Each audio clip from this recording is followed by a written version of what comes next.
Welcome to another Tom and Melanie Kenney vacation video.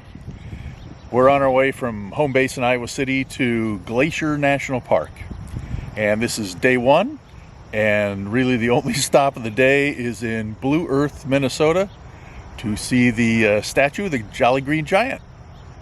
It is 55 feet tall, and it's been here since 1979. Day two of our trip. We got up this morning in South Dakota. It was cold and rainy. Now we're out in the middle of Montana. It's somewhere in the 90s, windy, hot. But behind me is part of the little Bighorn River. You can just see a little piece of it down there. And this is the area where on June 25th and 26th, 1876, Custer and his men attacked a large group of Lakota, Cheyenne, and Arapaho people. There were like 7,000 of them altogether, but about 2,000 warriors. And this is the area where the fighting kind of started, and it ended up at Last Stand Hill, which we'll get to in a minute, which is a couple miles away here yet.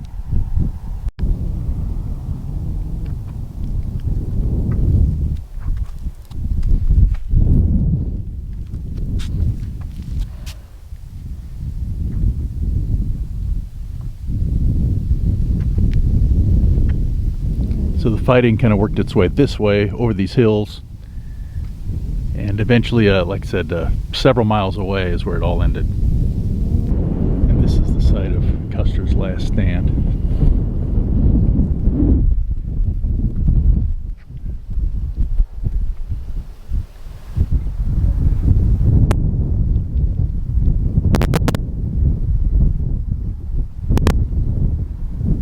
The whole story's a little complicated, as they moved around and split up and fought over kind of a, maybe a 5-mile stretch over the top of the hills here, culminating right here behind me.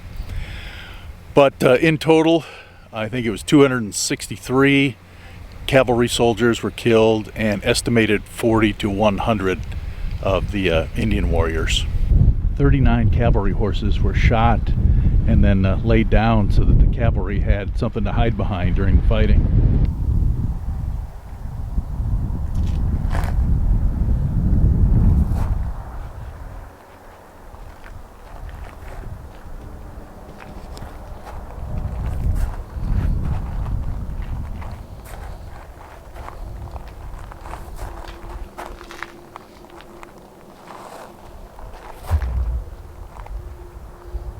That was all new since we were here last. Lots of quotes on the walls by some of the Indian warriors. These are new too. I think it was just 1999 when they added some of these red markers for the fallen Indians. Day 3 of the trip. Still not at Glacier National Park yet. Stopping here in Helena, Montana to see the Capitol.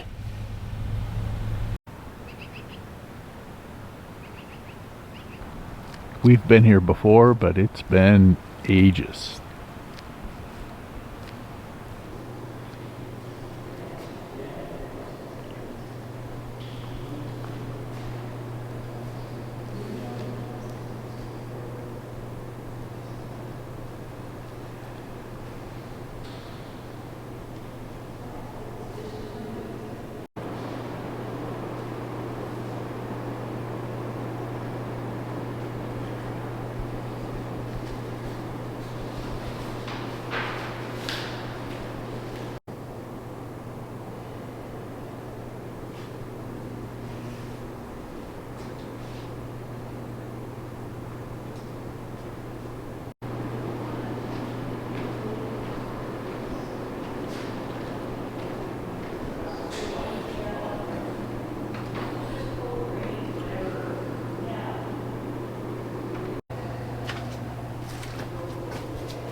It's always so strange to walk around these capitals with just nobody around, except a couple of other random tourists and it's just so quiet.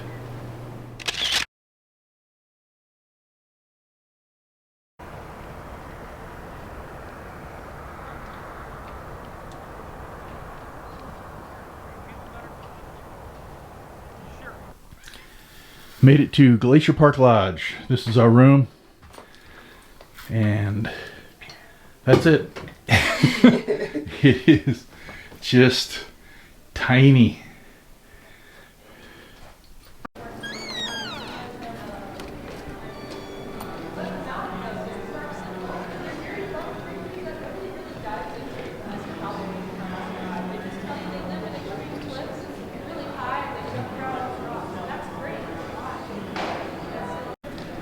We're on the 3rd floor, no elevator.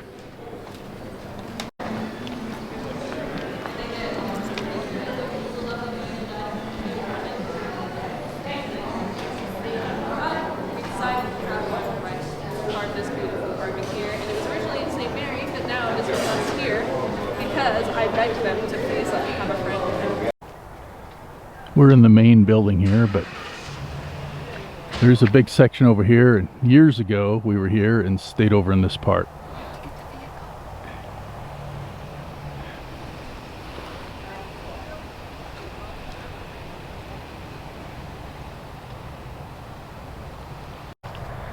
It's got a big front lawn here that has probably 3 short par 3 golf holes on it.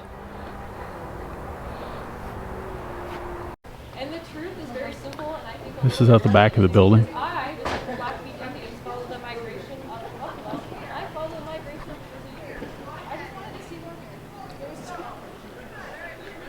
Weather's been kind of like this all day.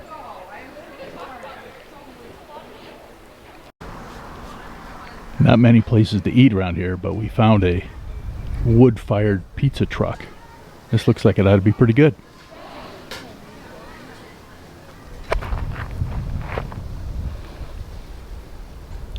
Across the street from the world's largest wooden spoon. Well, I guess it's actually just the world's largest purple spoon.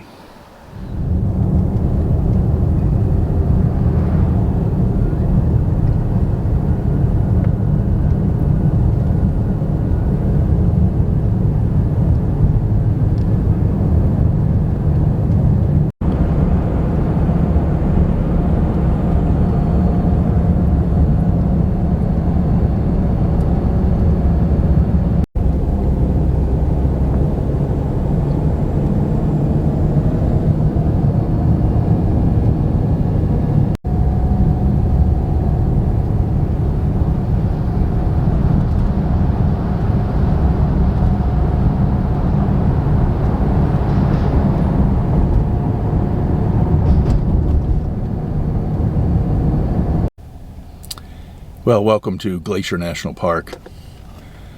We're at the Logan Pass Visitor Center. And we've heard everywhere that it's a small parking lot and you got to get here early. We're here about 8:30 and people are parked well over a mile down the road. I'm just driving around the lot here while Melanie's in the Visitor Center. Just hoping to get a spot, but it's just... it's jam-packed, and there are just dozens of cars circling the lot like I am, ready to fight for a spot.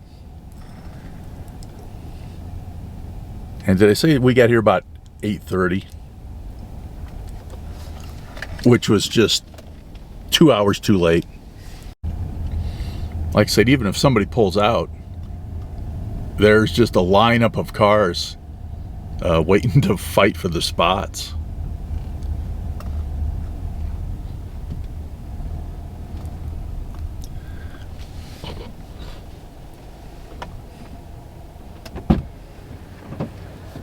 Hello. Hello.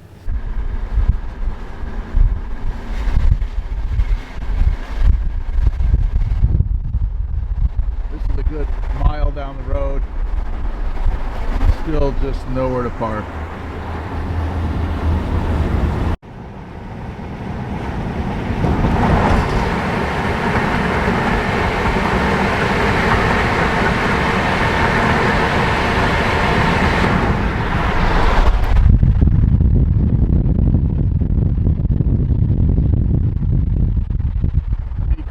stop to take pictures.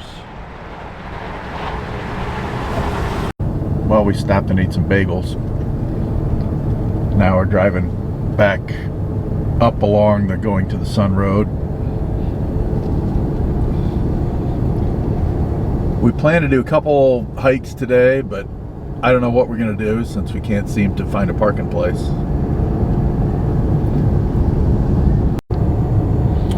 Right at the bottom of that mountain up there is the visitor center. I don't even know if we can make it out.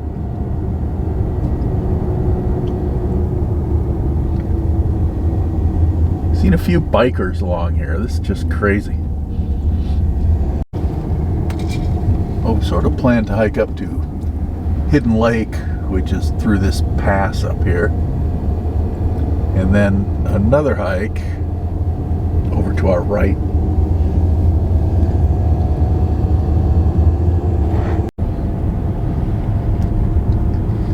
We plan to take about an hour's worth up that way.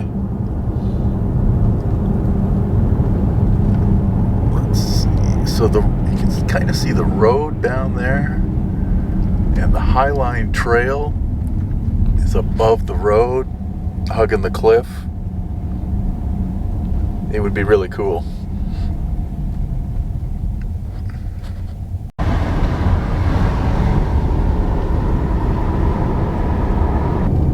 I think we'll just get a lot of windshield shots here. No cars at the moment, but the people on the other side hug the yellow line to keep away from that guardrail. And our mirror is awful close here.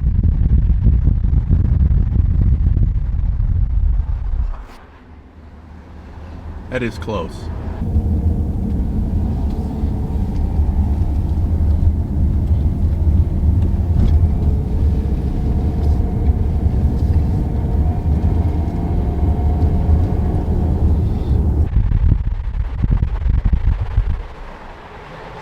This is the Weeping Wall. Not much water weeping down it at the moment.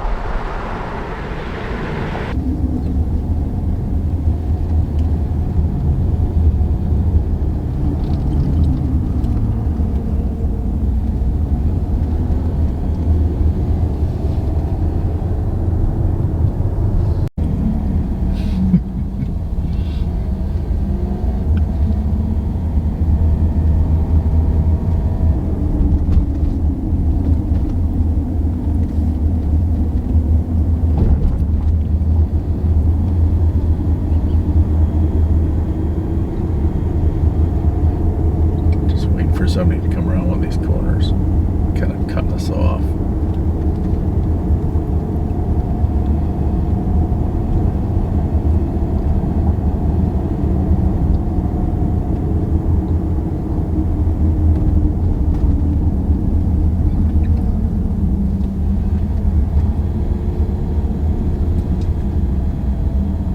Boy, that's tight. Is way in my lane. Yeah, and he was out on the yellow lines.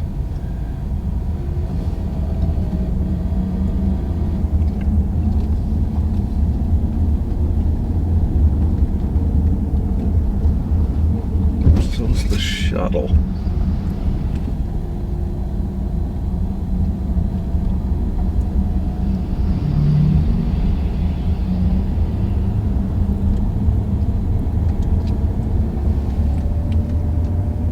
Nice job of driving. This is just nuts biking.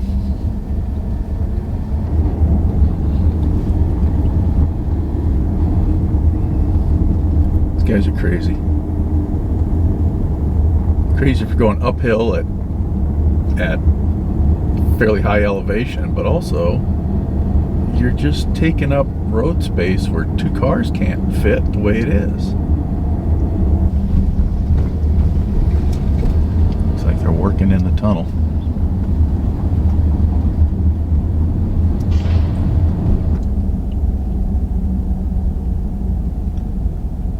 This is the way the whole park looks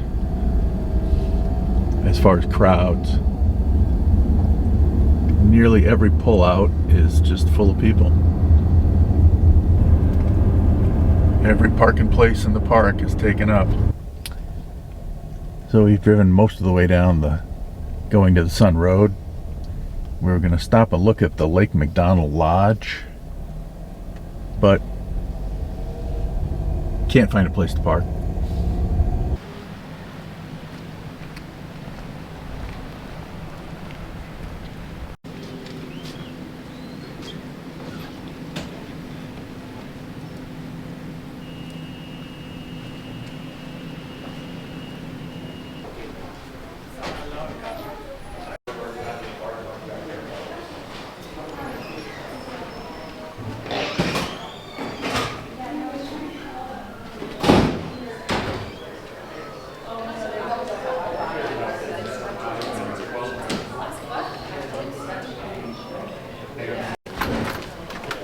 Thank you. Thanks.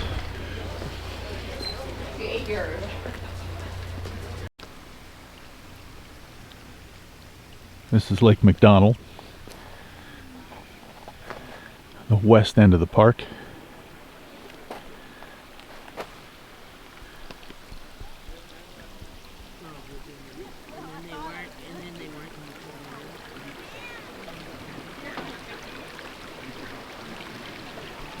When we were here last, 30 some years ago, I think we ate lunch sitting out on this little beach area.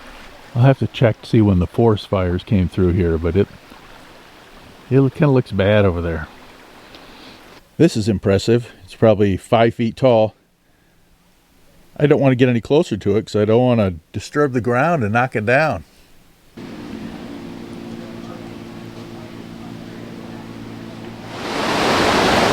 This is McDonald Falls.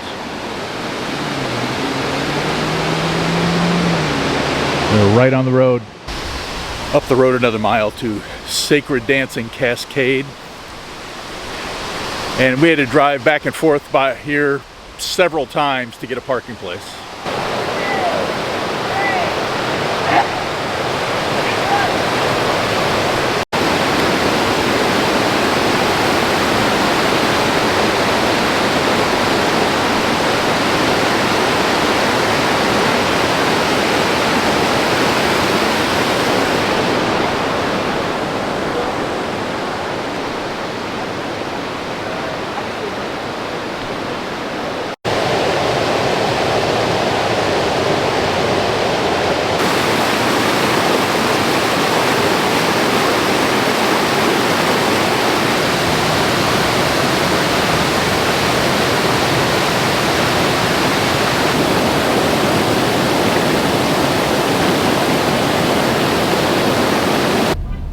Going back up, going to the Sun Road, west to east. Melanie's doing all our scary driving.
hardly wet at all.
Okay, we tried the Logan Pass parking lot again, just to see if something might open up. It's even busier now than it was before.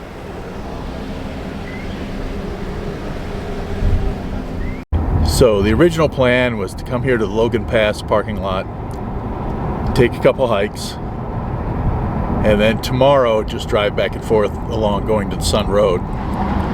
So we've kind of switched it up.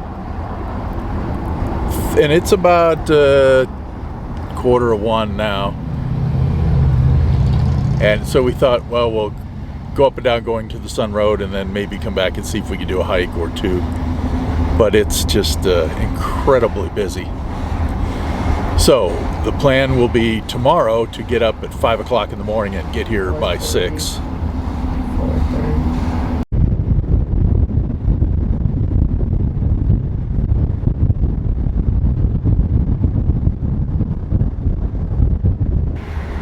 They're working on this tunnel now. I don't really know what they were doing, tapping on the walls.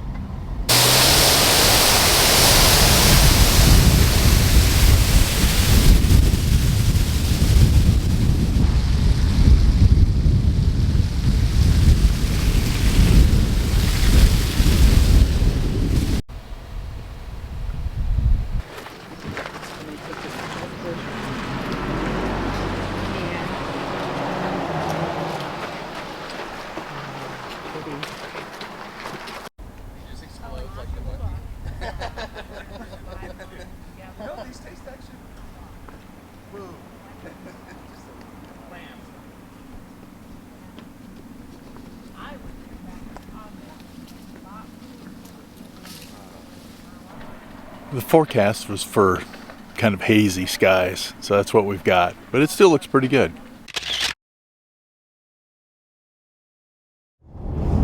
Heading down to the southern part of the park near East Glacier, where we stayed last night, near Two Medicine Lake. Kind of see what's down here. On this highway, there's just kind of a scary piece of roadway, so Melanie's driving again, and I'm gonna film. Oh, and there's something in the road up here. Just cows.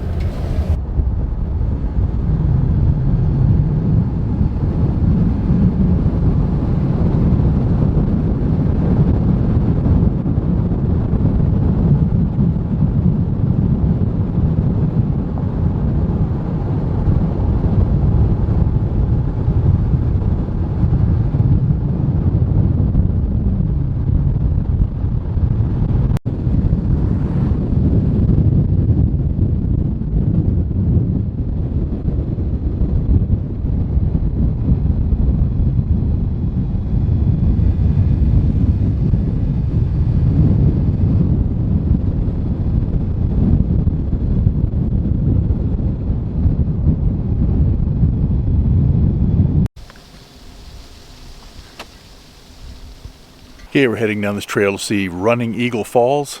It's a short 0.3 mile hike. Bridge over nothing here. Looks like this has been dry for a while.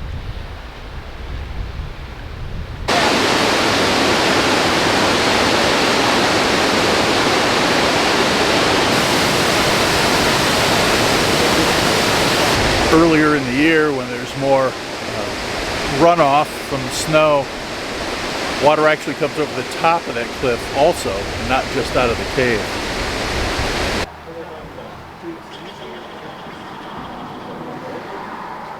I think when we were here years ago, it was actually named Trick Falls, and they have changed the name to a Native American woman's name of Running Eagle. We got them for our honeymoon because we knew we'd be in water. Don't throw rocks at us, though.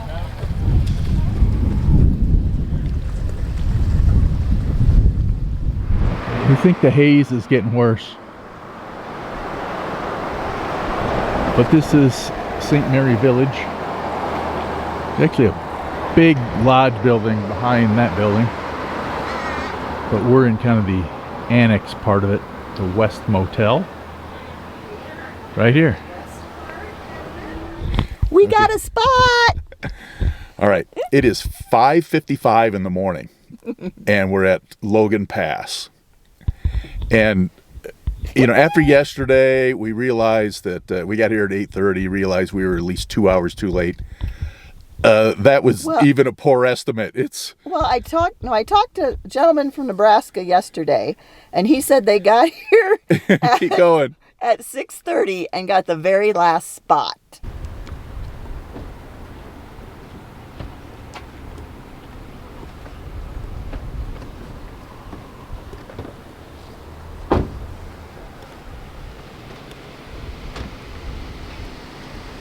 I don't know how well you can see all that, but parking lot is over half full, probably 3/4.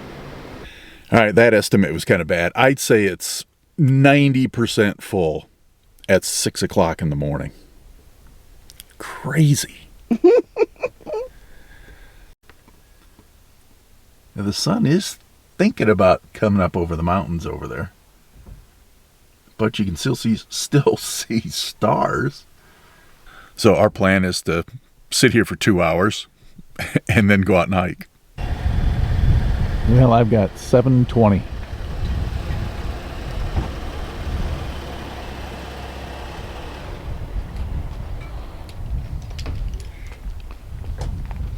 Sun's not really up yet over the mountains.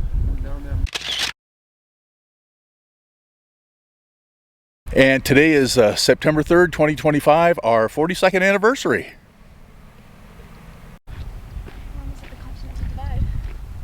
First hike of the day is the Highline Trail. We're not doing the whole thing. You can go out 7.5 miles, a little more, to a chalet where you can then stay overnight if you want to and then come back. We're not going out nearly that far. We're just going to go out maybe an hour or so just to see the scary parts. It hugs the garden wall, this huge cliff here behind me, which we'll see in a minute, with big drop-offs on one side, so should be kind of exciting.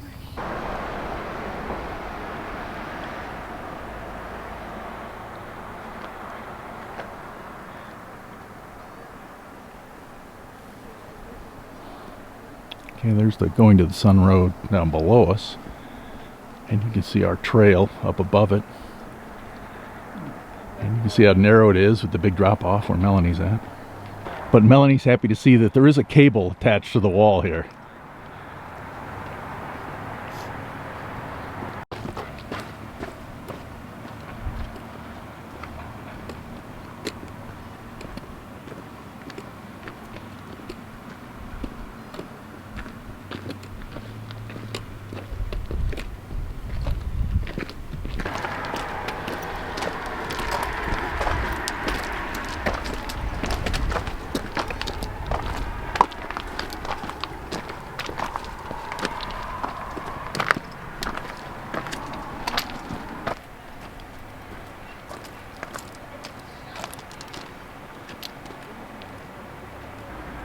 Okay, the lady in the orange said she's deathly afraid of heights.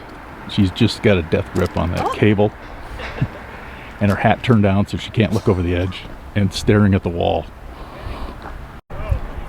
Just looking back behind us. Mostly because the sun looks so cool on the mountains over here.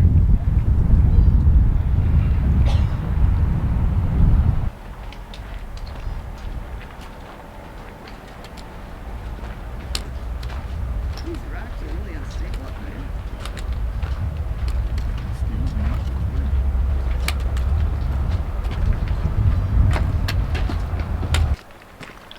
This is pretty narrow with a lot of slippery rocks and a long slippery slide down to the highway.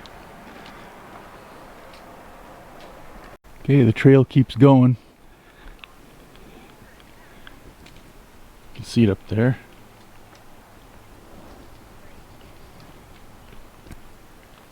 I think that might do it. We've been out just over half an hour. I think we'll turn around and head back. There are people walking on the road. I don't know how far down they had parked. Did you see them? Yeah, you probably can't even pick them up here, but there are people walking on the highway. And I'm sure there was just nowhere to park at Logan Pass and nowhere to park at this pullout over here. So who knows how far away they came from. This is just so cool. Just gotta have to keep taking shots.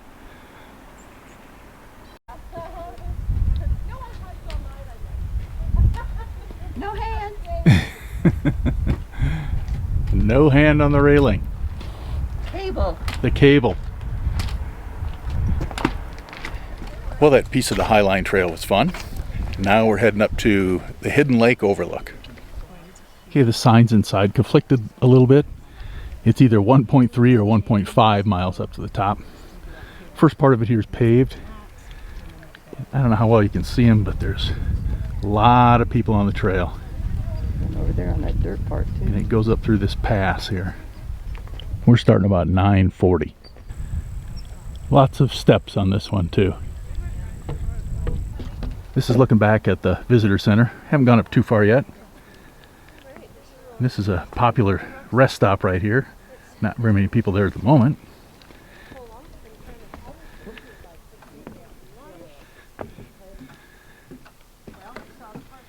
Trail goes up this way.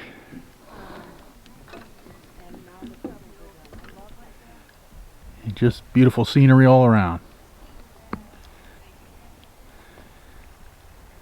This is the garden wall that Highline trail goes along. A larger, more volume. Well,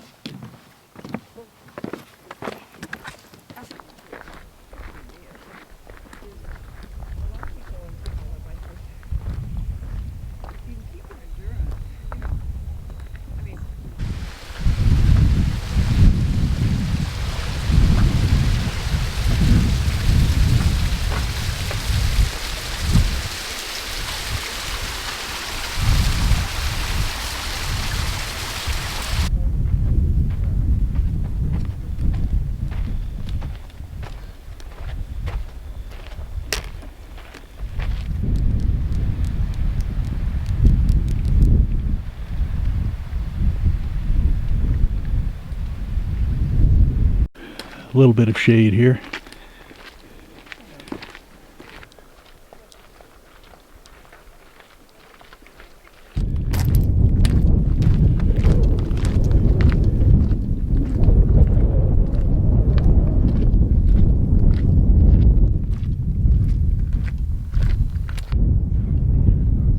Okay, I think we're getting pretty close. We made it. Yay!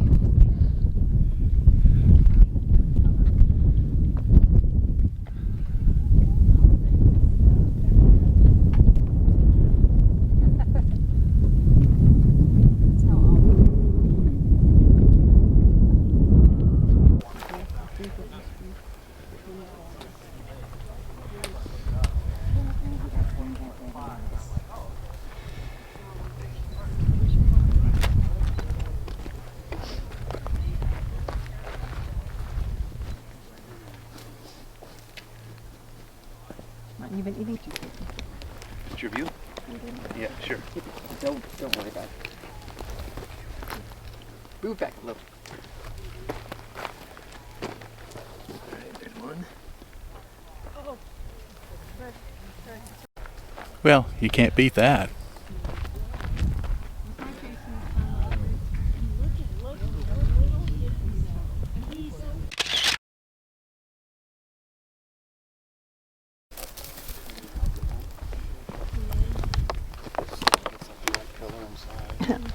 I have a friend here. I guess. Sorry, buddy, no food. Okay, I do have to say this goat approached us. We did not approach it. And I think we're going to back off a little bit.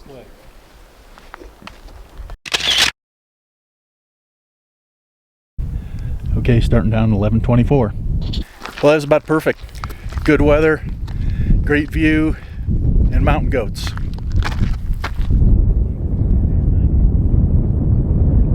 Want to get another shot of the garden wall. The Highline trail goes way down there. Okay, we felt like we went a little ways on the Highline trail, but it was really right here.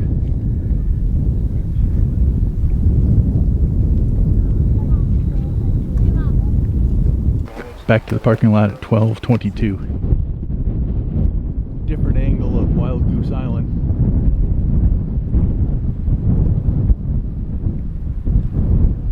From the top of a cliff.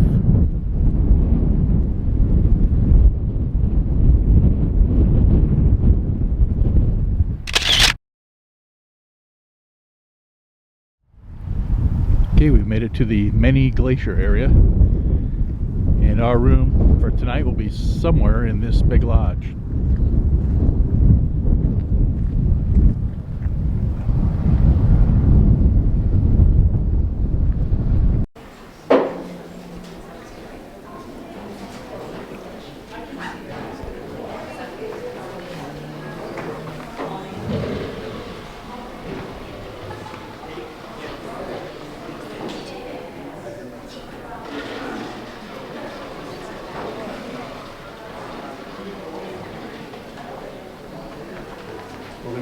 Let's get going.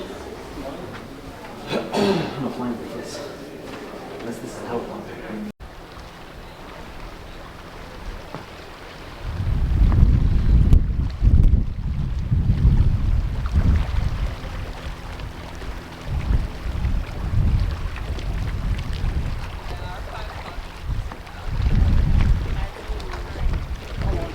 Calls or local calls.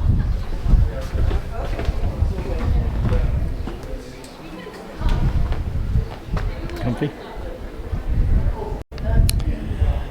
So it's just shortly after 2 and check-in's not till 4. So we're just gonna hang around in the lobby. Got some nice rocking chairs here. Right next to the door with a breeze blowing in. Can't beat it. A tour going on downstairs. But we're checking into our 3rd floor room. A little seating area right outside. 333.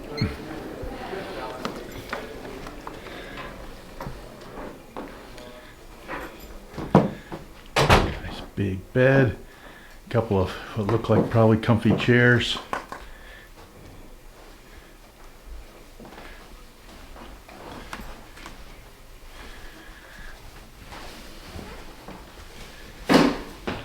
And the bath and shower. Our view is out the front, and the parking lots are up at the top of that hill.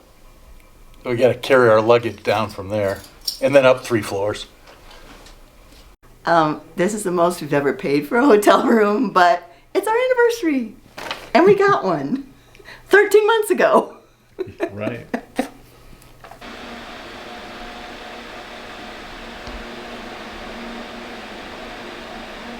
Okay, Thursday, September 4th. Totally different day than yesterday. Yesterday was in the afternoon, it was in the 80s, sunny. Today at closing in on 8 o'clock in the morning here, it is overcast, cool. In fact, it's may not get out of the 50s all day long. We are at the Many Glacier area. This is where we stayed last night. And today there are 2 lakes here. Swift Current Lake that you can see there, and another one up a little ways. We're going to take a boat ride across both of those and then take in our hike. The plan is to hike up to Grinnell Glacier. Now, even taking the boat ride across 2 lakes, it's still a 7-mile hike with an elevation gain of about 1,600 feet. And it's been hazy most of the time we've been up here, but it's today extra bad due to forest fires, and in fact the air quality is just plain bad. We've got our boat reservations. This is just a line to pick up tickets.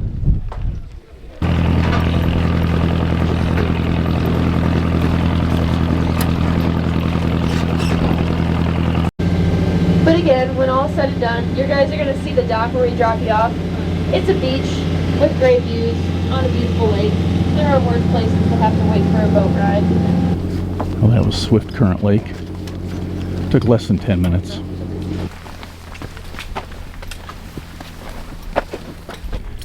Okay, next up, Lake Josephine.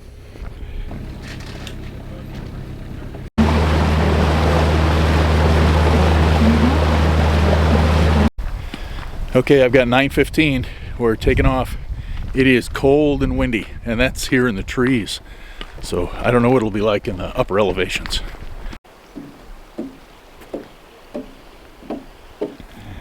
The elevation gain starts pretty quick.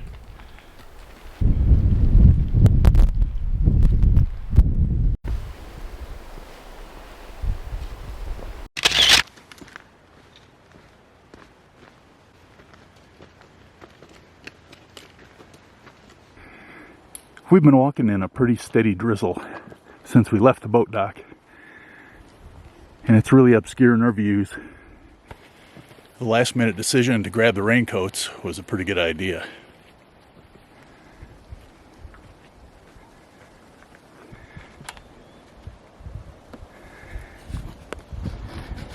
This is Grinnell Lake.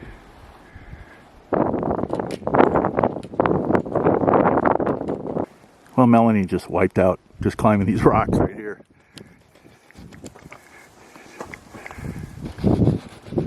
It's kind of getting wet and slippery. It's getting windier just coming around this corner. Everybody's stopping to take pictures of something.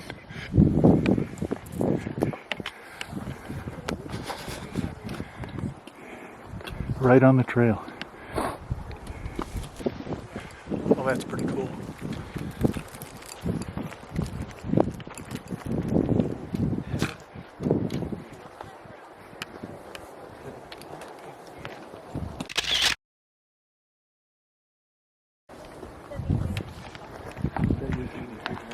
Maybe time to move on.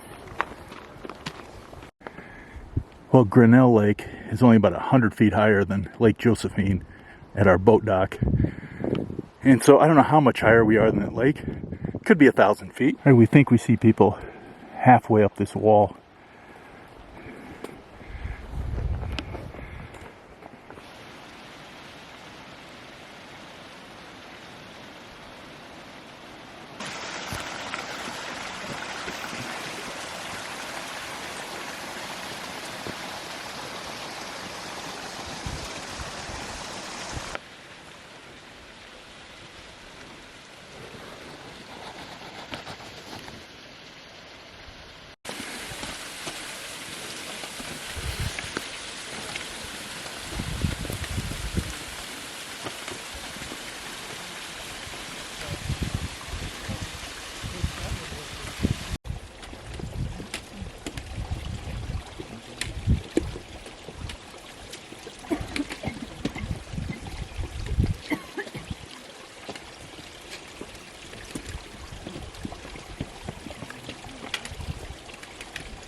Even in bad weather, this is pretty spectacular.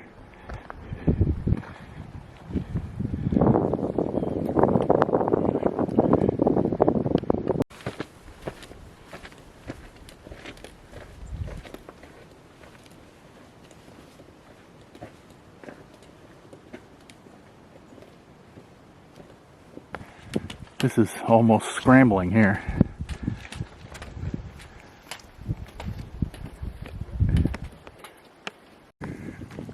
Some of that got a little narrow.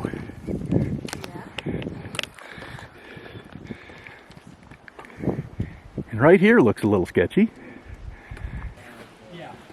I really like this whole section of the hike. It's a little scary, pretty fun.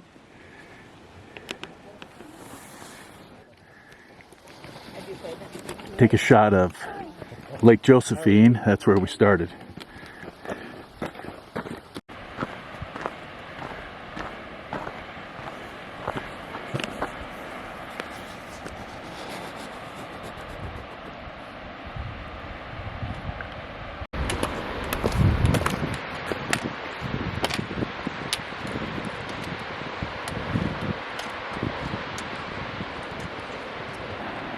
Starting to sprinkle again, and the waterfalls have disappeared. Fog's gotten so thick you can hardly see the people ahead of us.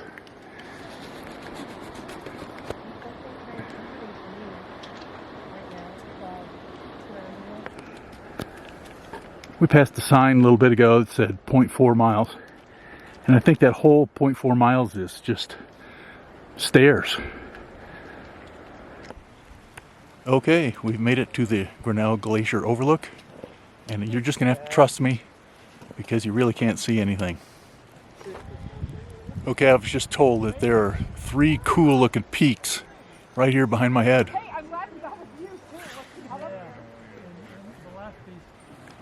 Alright, I don't know if the camera picks up that guy walking along down there. So there is a little bit more to see.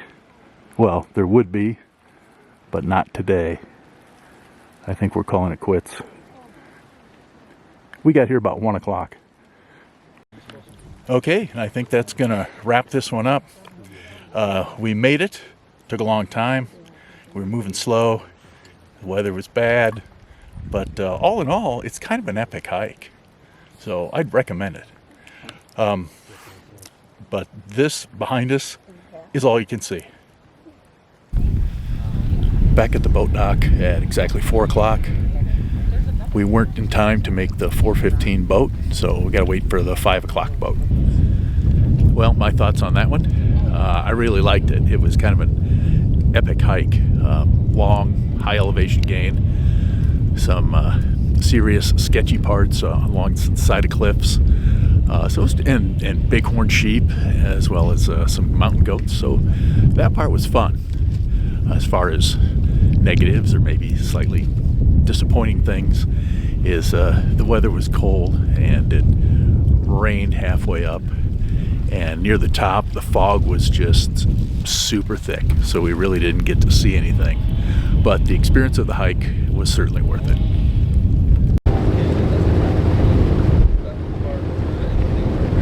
Back at the lodge at 5:40. Looks quite a bit like it did this morning.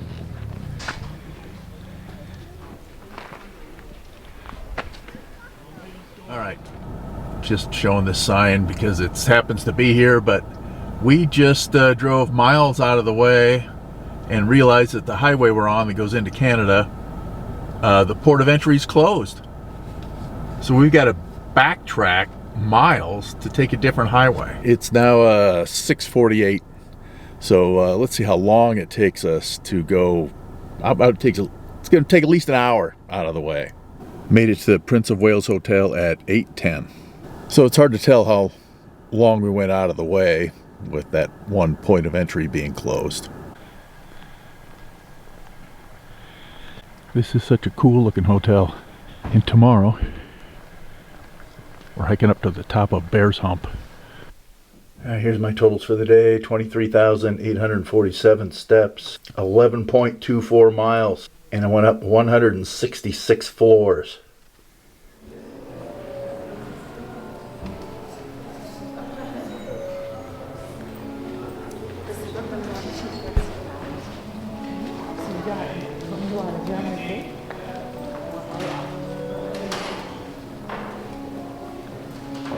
Friday, September 5th. The Prince of Wales Hotel in the daylight. We were up on 5th floor.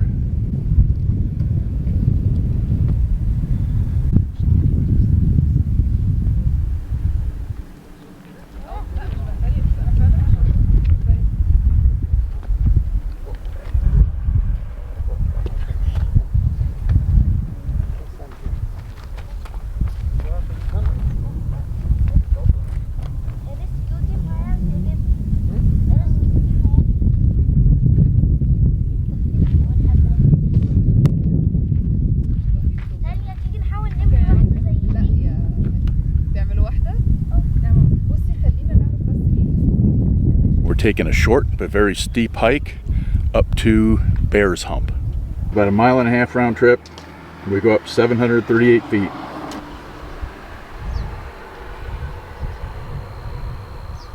Still in bear country. In fact, this says bear encounters are likely.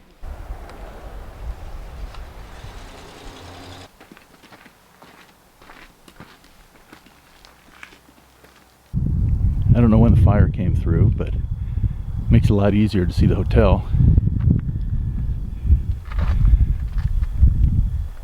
and the top.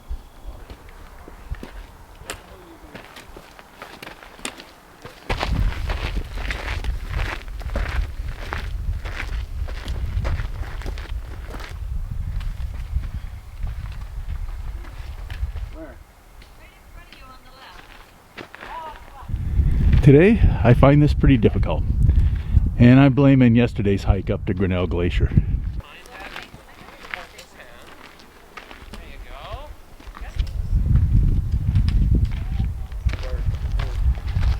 Just checking out all the switchbacks.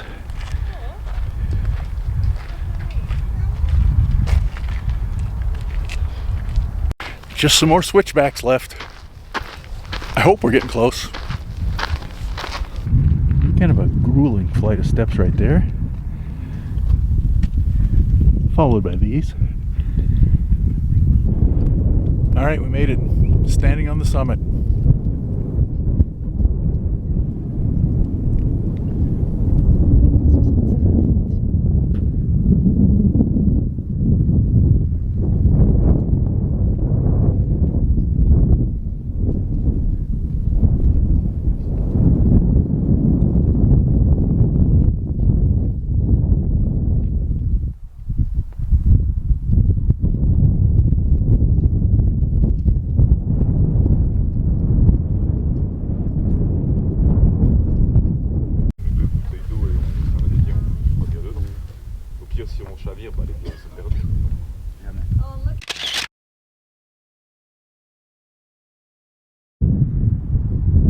This is the Prince of Wales Hotel with Middle Waterton Lake behind it and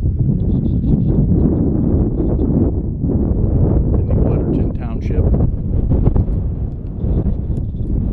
and Upper Waterton Lake. And Waterton Lakes National Park here in Canada is connected at the border to Glacier National Park, and so the end of this lake is actually in Glacier.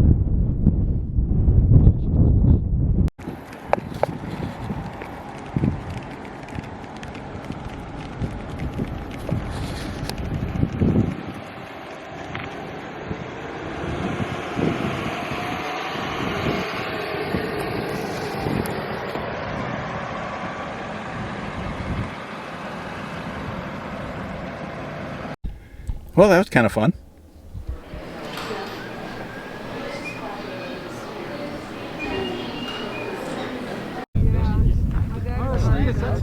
That's a classic. Cool spot.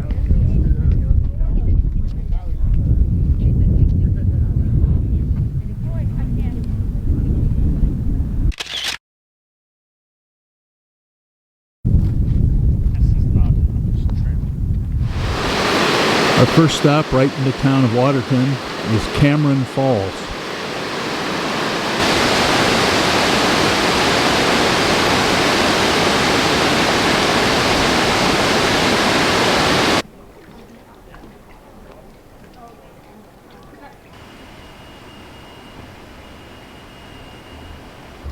quick point of interest here. This is the narrowest point in the Rocky Mountains. That is one pretty big Bigfoot. And now a tasty meal to end a perfect day.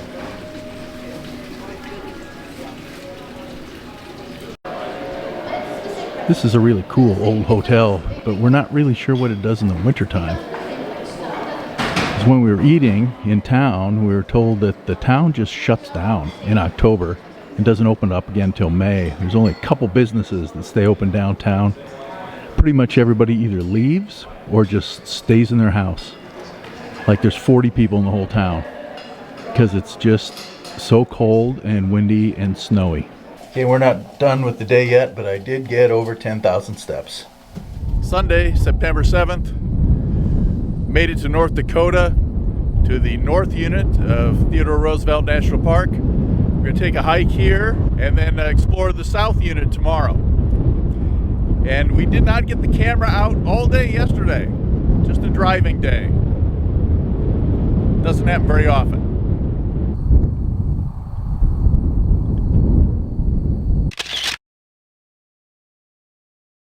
Well, we've seen a lot of animals on the trip, and I wanted to see some buffalo while we were here. Bison. Bison. There they are.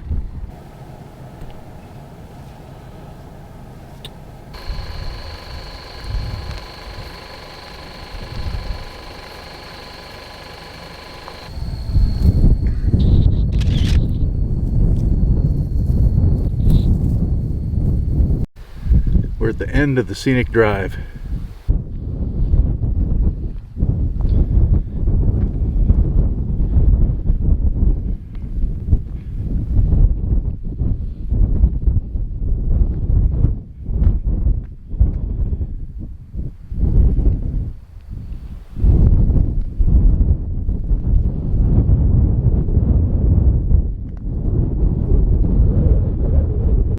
Okay, we were going to do the whole Caprock Coulee trail, which is 4.1 miles, but it's 4 o'clock in the afternoon already, getting kind of late. So I think we're only going to do part of it. We're going to go from here up to here and back, and not do the whole upper part.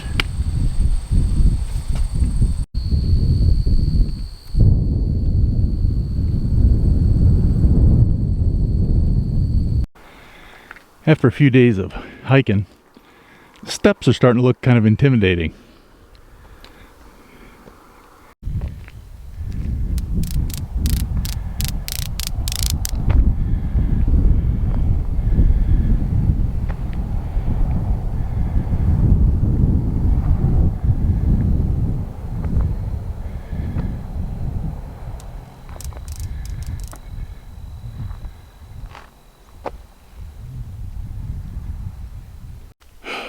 Still more steps. Temperatures in high 70s, maybe 80, but it's pretty windy out here, so it doesn't feel that bad.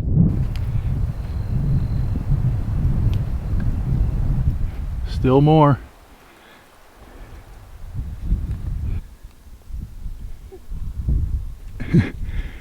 Big drop off right there where she's at.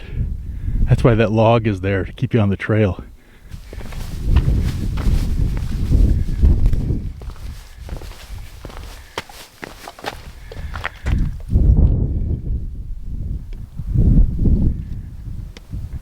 A little bit narrow. Yeah, that's what the last spot looked like, where they at least put a log here to keep you from falling off, but not in this spot. No.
Okay, we just came up the trail right over there, and I took a little spur over here to get to this overlook,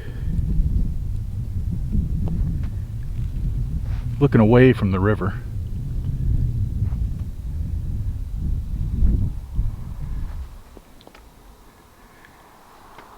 See the road down there.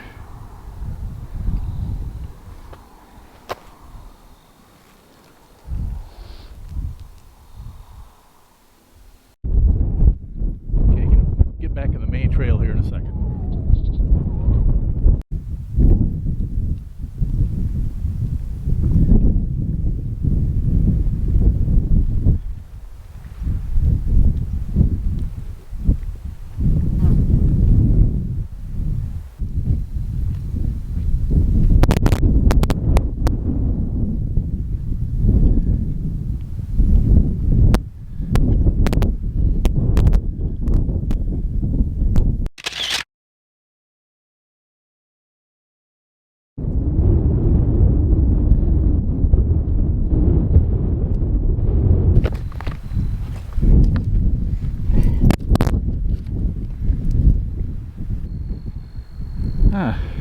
We're up to the road.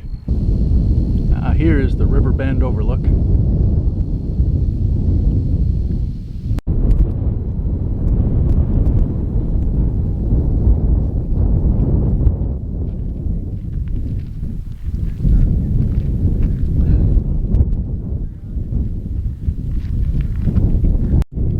Well, that first part that was maybe a mile and a half out of a 4-mile hike took us an hour and a half.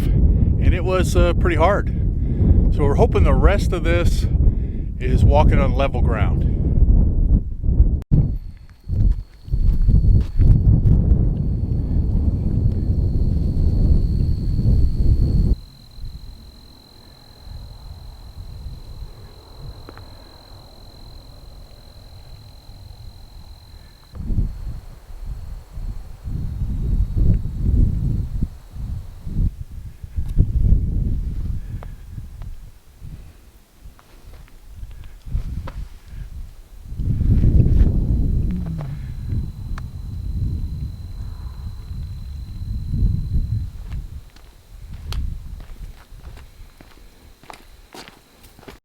Well, we thought we were on easy footing all the way back, but I guess there's some hard stuff here. Loose ground, uneven steps, tired legs. One stick. and one stick for Melanie. Somehow we broke one of her trekking poles. We can't get it to, lengthen or shorten. It's kind of stuck. This is just so different. You can't tell that there's all those Badlands right around us.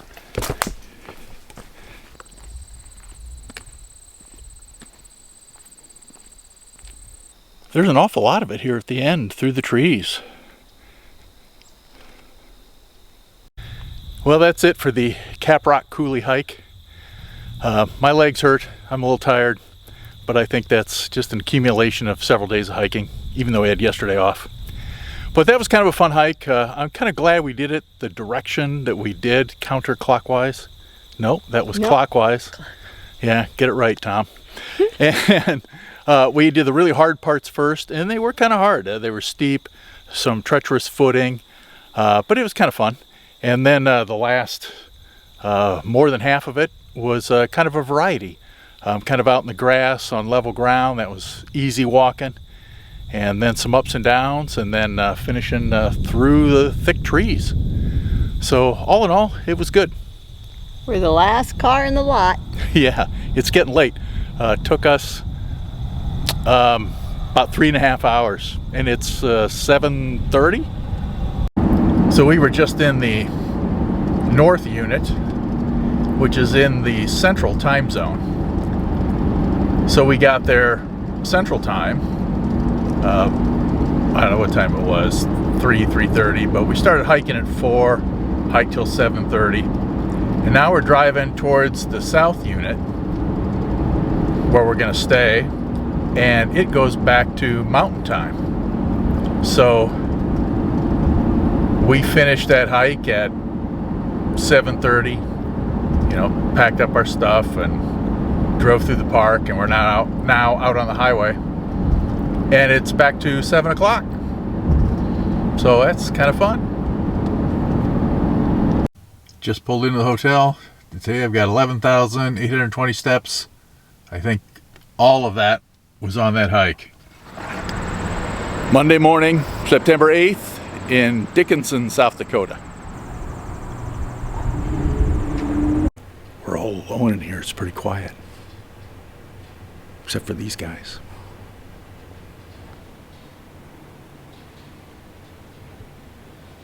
Here we have a Stegosaurus and an Allosaurus.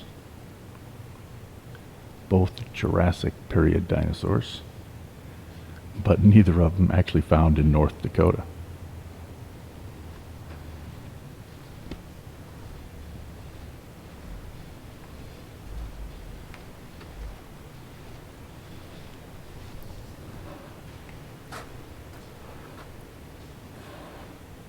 This is an Albertosaurus, found everywhere from Alberta, Canada, down to Baja, California, but probably not in North Dakota. This is Warwick's duck-billed dinosaur, discovered by Warwick Fowler, or parts of it. But it's got numerous broken vertebrae, and some that have kind of healed back up, so it appears that it was attacked, injured badly, and then lived for quite a while. Dinosaur leg bones have rings just like trees, so you can tell how old they are. I did not know that.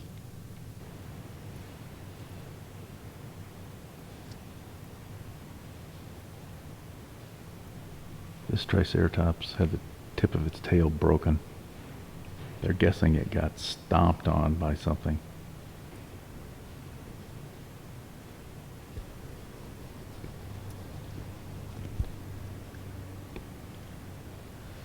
That's a large duck-billed dinosaur. This Triceratops skull is huge. Gotta get the people working. I don't know how well you can hear that, but it sounds like a dental office. And Melanie says they're using dental tools.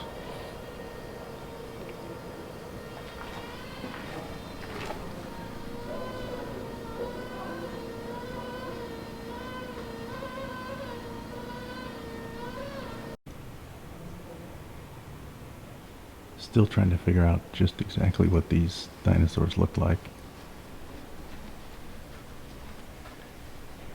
and what these big claws were for.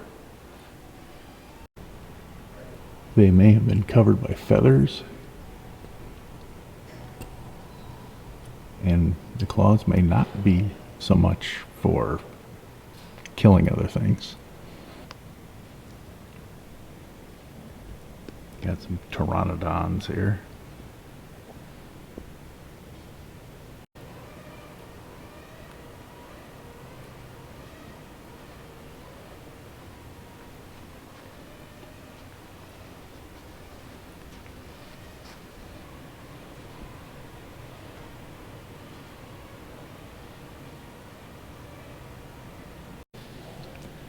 This is a single neck vertebrae. It's like 3 feet tall, maybe more.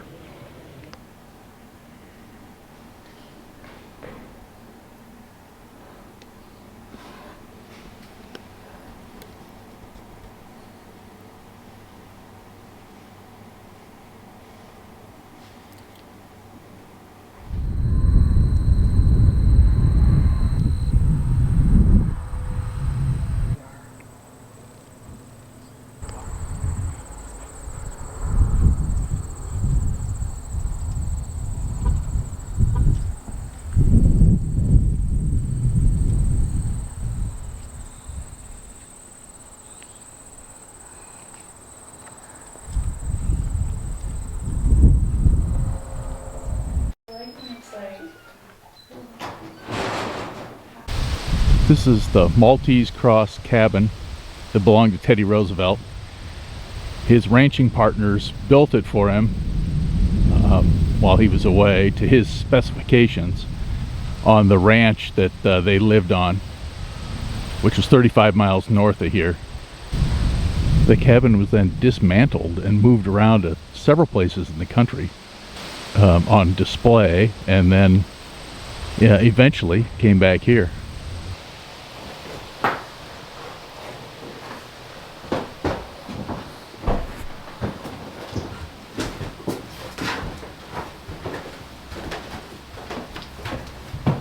I was looking for the staircase.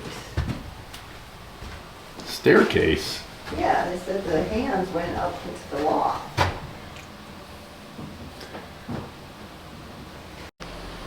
Pretty hard to see, but there is a ladder that goes up to the upper level.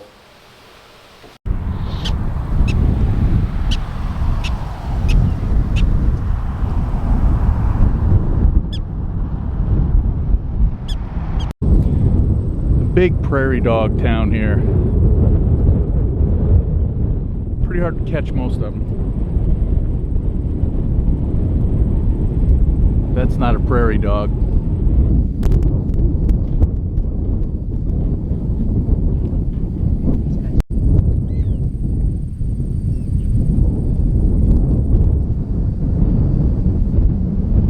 This is a quick, less than a half a mile loop.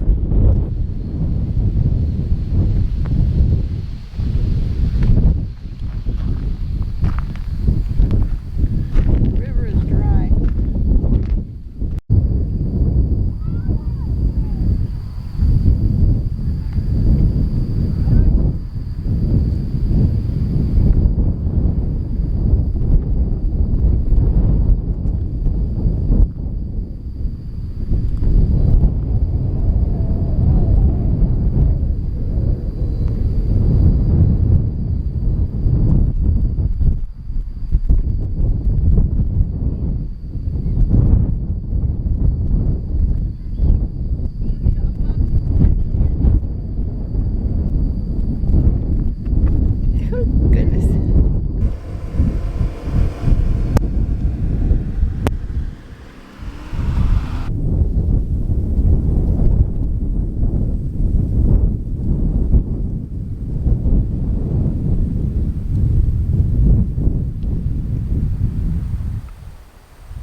Here's some examples of caprocks.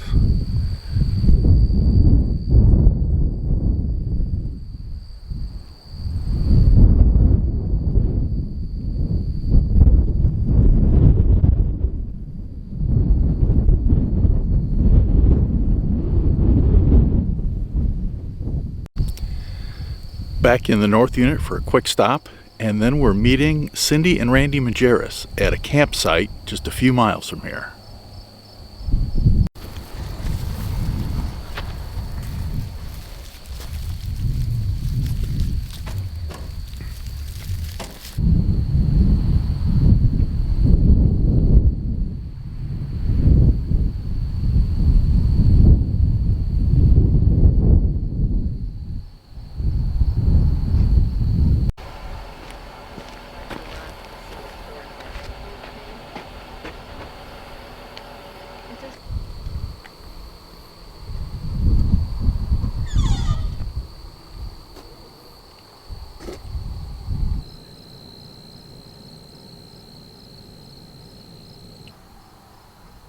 This one's huge. It's probably at least 4 feet across.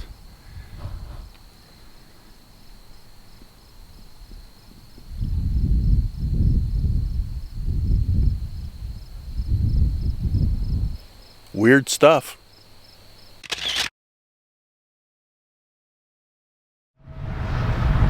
Tuesday, September 9th, and we're going to travel down the Enchanted Highway, which runs from Gladstone to Regent, right off the interstate, where there are a bunch of sculptures like this, and this is the world's largest scrap metal sculpture.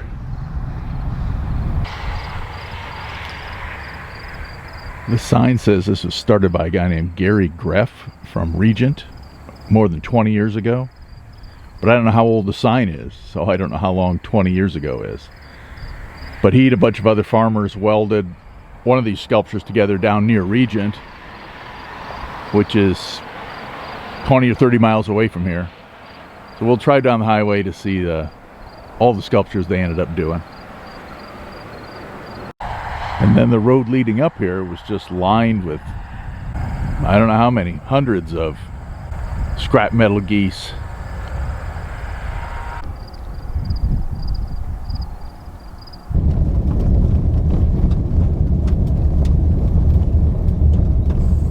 Working our way from Gladstone south to Regent.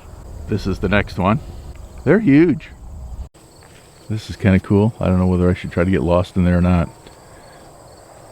But you can always just hop over them.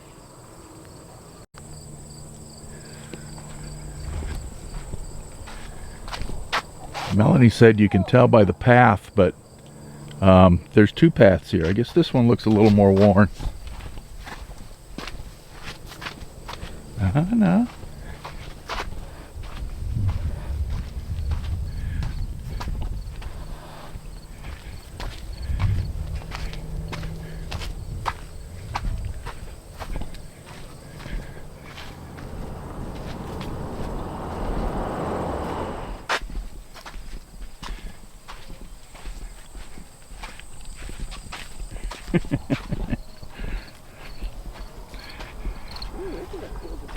Alright, I'm out.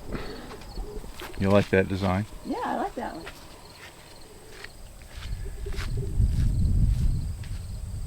They're just made up of a whole bunch of sheets of metal. They're probably 6 feet by 4 feet.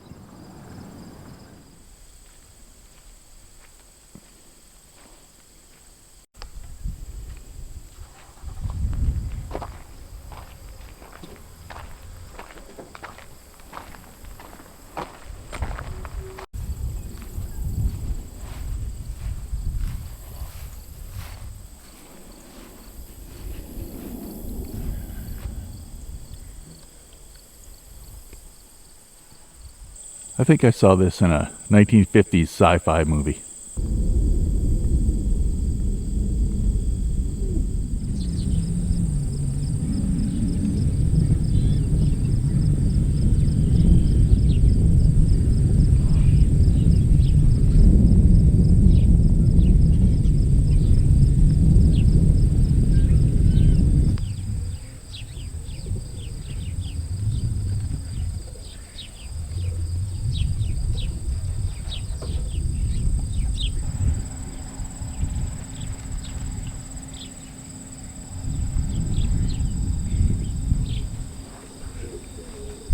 Yeah, these aren't just flat, they're all round.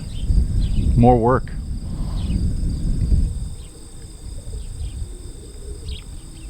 It looks like the minnow from Gilligan's Island.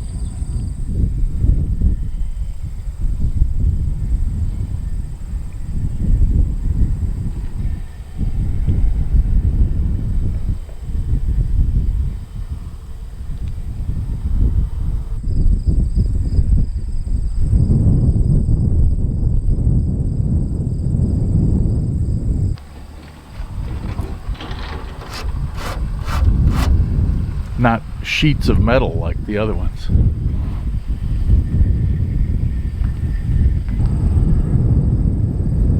I'm not really sure what that's made with. I guess that's all little metal strips weaved together.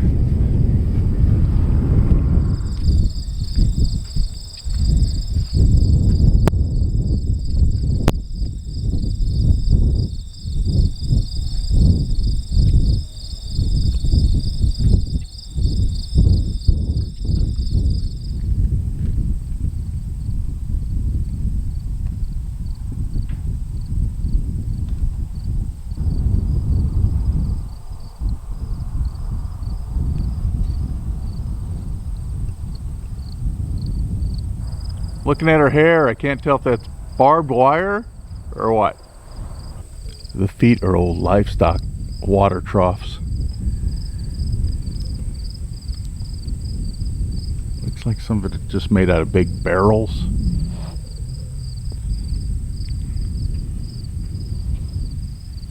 Melanie liked her earrings. This is a hotel and restaurant here in Regent. But the impressive thing is over here to the right.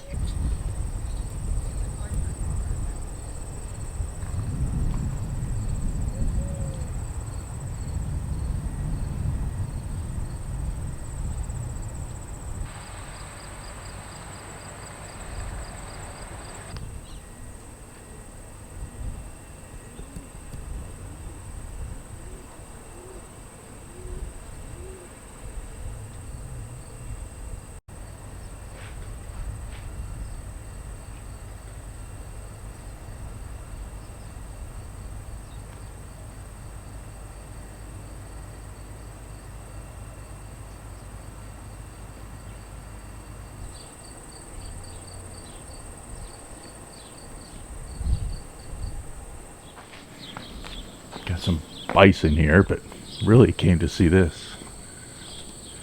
All right, hit it.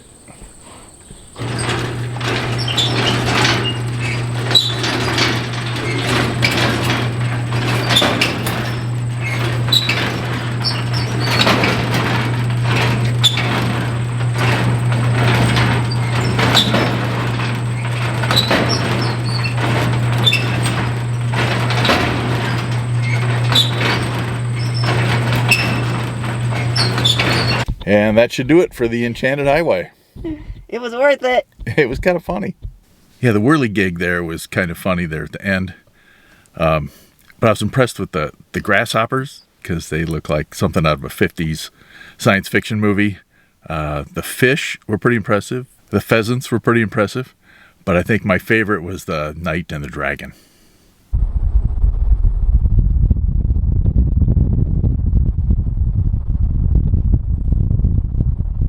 Around here, they're just vast expanses of sunflowers.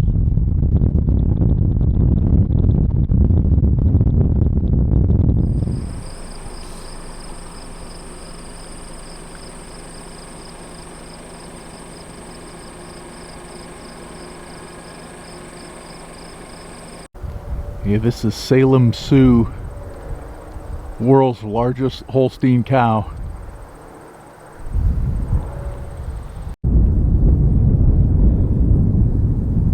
It's up on a high hill. You can see it from miles down the interstate.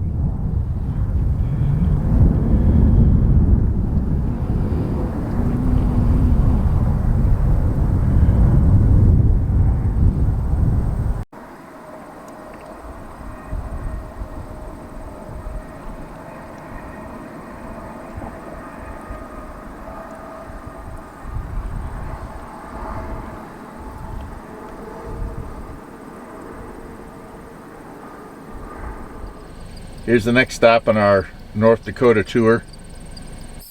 This is a replica of a Hidatsa earthen home.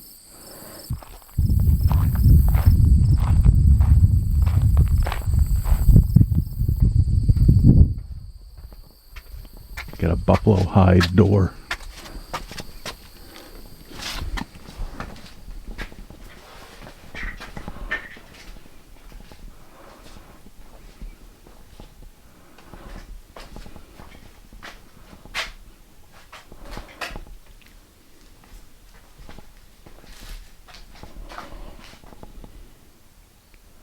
Yeah, it is surprisingly cool in here.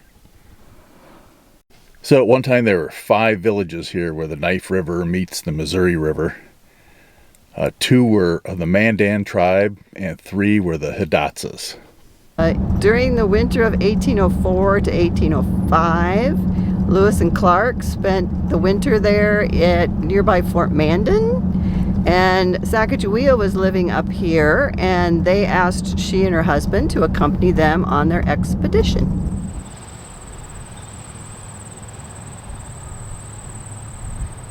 This is from the 18th floor observation deck.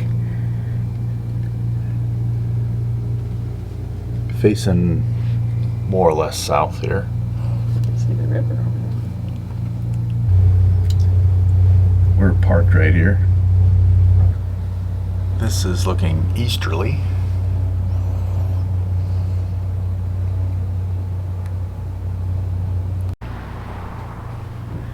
This is what the whole upper floor looks like. And then this is north.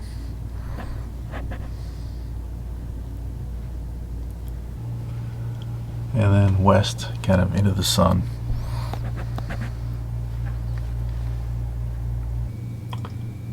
On a good day, you can see up to 35 miles. So for the self-guided tour, they've got these little kiosks that'll help you find your way around. And if you just press observation deck, the elevator just takes you straight up here. And then here we're pressing 1, and it'll just take us back down. Elevator D. Elevator D.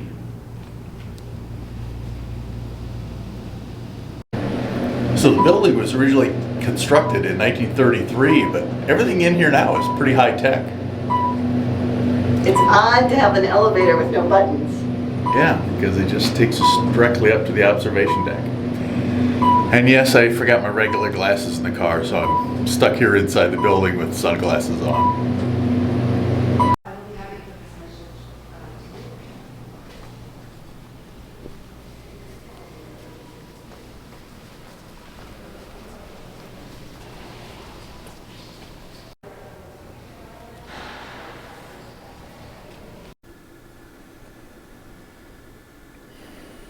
Inside the Senate chamber.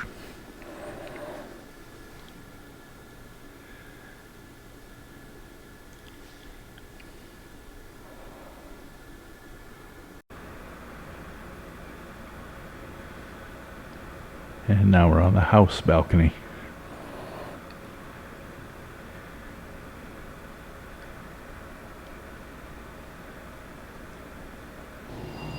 The elevator doors have reliefs of life on the prairie. But I don't know, are these guys playing golf?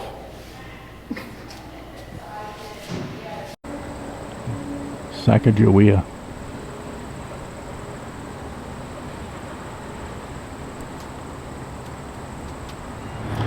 Going in to eat at the Space Aliens Bar and Grill.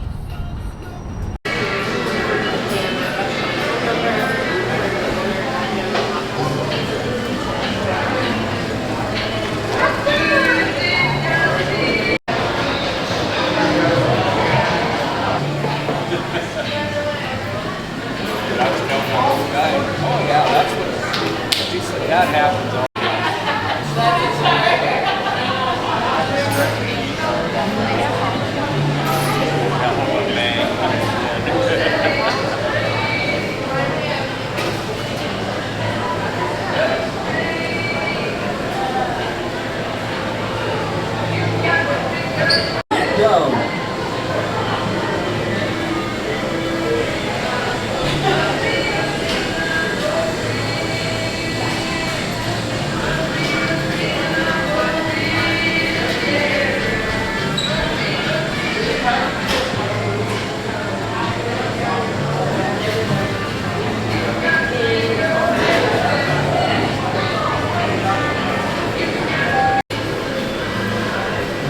We're having some pizza.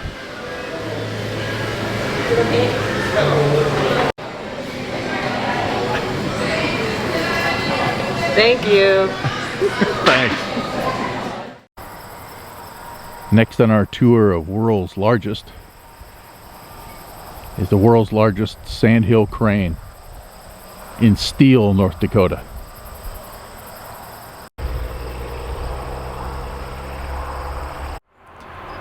Last stop of the day in Jamestown for the world's largest buffalo.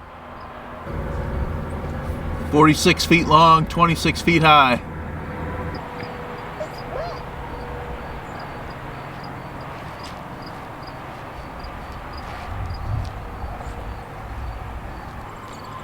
So the interstate was completed in 1958. So in 1959, the town of Jamestown wanted to build some sort of an attraction for people to stop. This is it.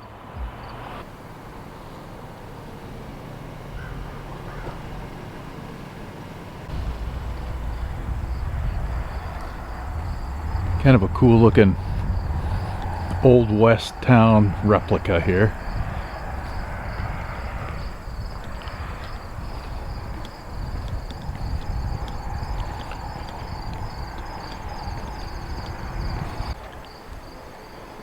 Looks like a movie set. Wednesday, September 10th, we're in Fargo on the campus of North Dakota State University, looking for the world's largest wooden bat, which is located at their baseball field. It is so foggy around here, we had to drive around the block half a dozen times just to realize that we were right next to an entire baseball stadium.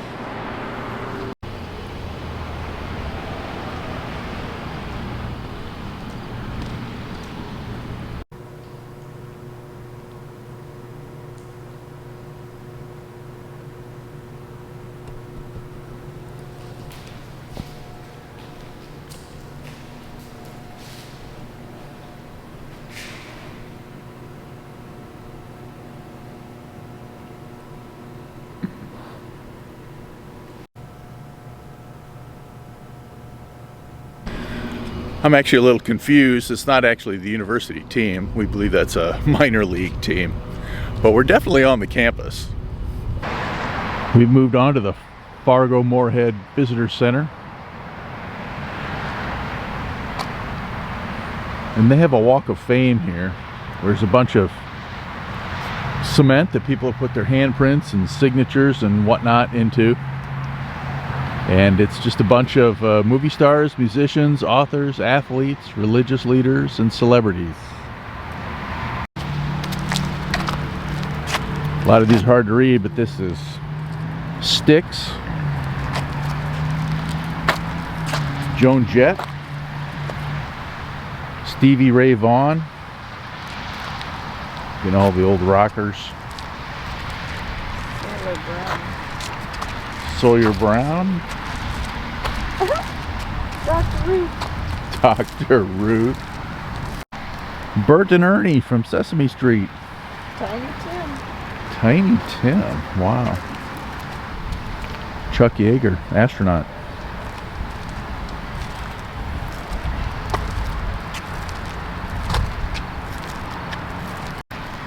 There's Metallica. Def Leppard. Def Leppard. It's Roy Clark. All the musicians are the people we recognize. I don't know how well you can read these, but it's Charlie Pride, Alan Jackson, Oak Ridge Boys, Jimmy Walker, Garth Brooks, his Crack. The Great Wallendas, they're tightrope walkers.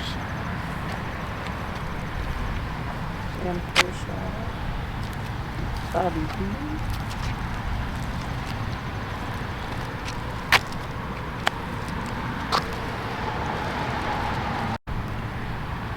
Myron Florin, we all remember him from Lawrence Welk. Or at least Melanie's parents do. That's right. Steve Allen, Conway Twitty, Paul Harvey, Alabama, Jerry Reed, he was in Smokey and the Bandit, Jethro Tull, Neil Diamond, Really? Trisha Yearwood. The Moody Blues. Oh, the Moody Blues. Chet Atkins, great guitar player. Weird Al Yankovic. Gary Puckett's kind of broken up. Hey, hey, it's the Monkees. Barney, I love you. Oh, Barney the dinosaur. Oh my goodness. If you've ever seen the movie Fargo, they stuff somebody into a wood chipper. This is the original wood chipper.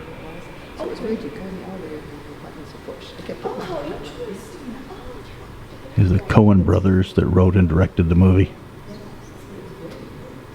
And other movie props.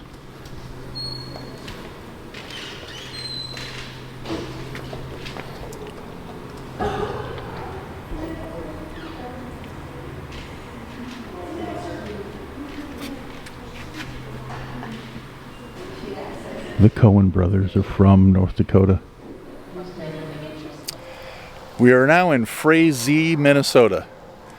Our last stop of the trip and the last stop on the world's largest thing tour. And behind me is the world's largest turkey. He is 22 feet tall. His name is Big Tom. Okay, that wraps it up for this trip. We'll see you next time.